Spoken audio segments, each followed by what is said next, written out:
La parole est à Madame Sandra Rogol pour le groupe écologiste. Merci Madame la Présidente, Mesdames et Messieurs les ministres, chers collègues. Ce 10 octobre, c'est aussi la journée internationale de lutte contre le sans-abrisme.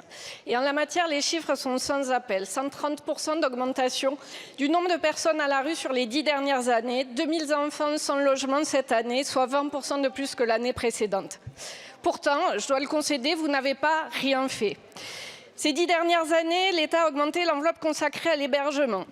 De votre côté, vous avez lancé l'Observatoire du sans-abrisme et aussi les 2 plans de logement d'abord. Mais je dois reconnaître que sur le Bas-Rhin, c'est 70 personnes prises en charge sur le millier de personnes qui appellent le 115. Vous reconnaîtrez qu'on n'y est pas tout à fait. Bref, l'investissement n'a jamais été aussi élevé et malgré tout, les appels au 115 sont de plus en plus nombreux. Preuve que le problème n'est pas seulement financier, il est systémique. Inflation, crise, creusement et renforcement des inégalités. De fait, les moyens déployés aujourd'hui correspondent aux enjeux d'hier. Et toutes les grandes villes de France font le même constat. Elles pallient les manques, gérant dans l'urgence la grande précarité qui est pourtant une compétence de l'État, et ce, sans accompagnement adapté. Associations et collectivités ne sont ni associées ni informées des décisions et en un mot, elles sont aujourd'hui à bout. Conséquence, à Strasbourg en premier lieu, mais aussi Lyon, Rennes, Bordeaux, Paris, Grenoble et d'autres, ces villes vous attaquent en justice pour dénoncer le sous-dimensionnement de votre action.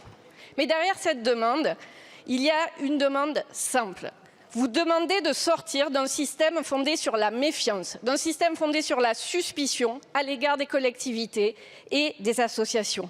Ce que ces villes vous demandent, ce que nous vous demandons, c'est un choc de confiance. Mesdames et Messieurs les ministres, accepterez-vous enfin de co-construire dans le pluralisme les solutions d'aujourd'hui et surtout celles de demain?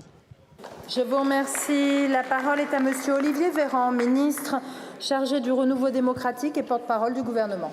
Merci Madame la Présidente, Mesdames et Messieurs les députés, Madame la députée Sandra Rogol. D'abord, merci pour la pondération de votre question et d'avoir reconnu qu'effectivement, s'il reste des problèmes criants, notamment dans certaines grandes métropoles que vous avez citées en matière d'hébergement d'urgence, un effort sans précédent a été réalisé par l'État, c'est-à-dire via les impôts des Français.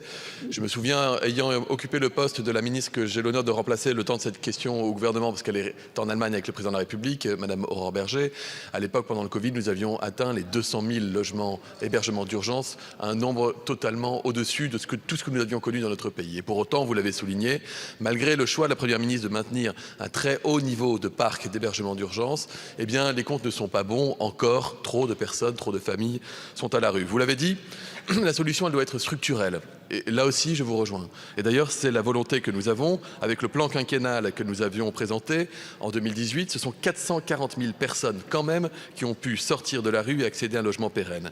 Et les solutions structurelles, maintenant, quelles sont-elles? D'abord, la création de 30 000 places, ce qu'on appelle l'intermédiation locative, pour permettre à des personnes qui sont en grande précarité de bénéficier d'un logement dans le parc privé à un tarif abordable. Ensuite, mieux accompagner les plus démunis au quotidien, notamment l'ouverture de nouveaux sites dans le cadre du dispositif Un chez-soi d'abord, après une expérimentation qui a été concluante. C'est une mesure qui prévoit un accès direct au logement depuis la rue, ainsi qu'une prise en charge au domicile par divers professionnels. Vous savez très bien que ce n'est pas qu'un sujet de logement, il faut souvent aussi un accès à l'emploi et à la santé.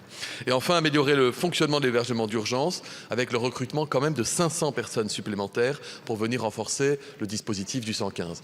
La main que vous tendez en direction de l'État pour qu'elle travaille avec les collectivités, nous la saisissons, Madame la députée, parce que c'est fondamental de travailler en la matière avec les collectivités, avec les associations. Et pour conclure, vous me permettrez de m'associer à vos remerciements de notre modèle associatif qui est solide et qui nous permet de tenir dans des conditions difficiles.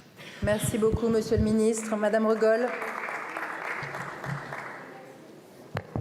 Merci Monsieur le Ministre. J'en retiens donc que votre réponse, celle du gouvernement, sera favorable à la demande de, pour l'instant, 6 villes de France et bientôt d'autres. C'est donc noté. Merci beaucoup, Madame la députée. La parole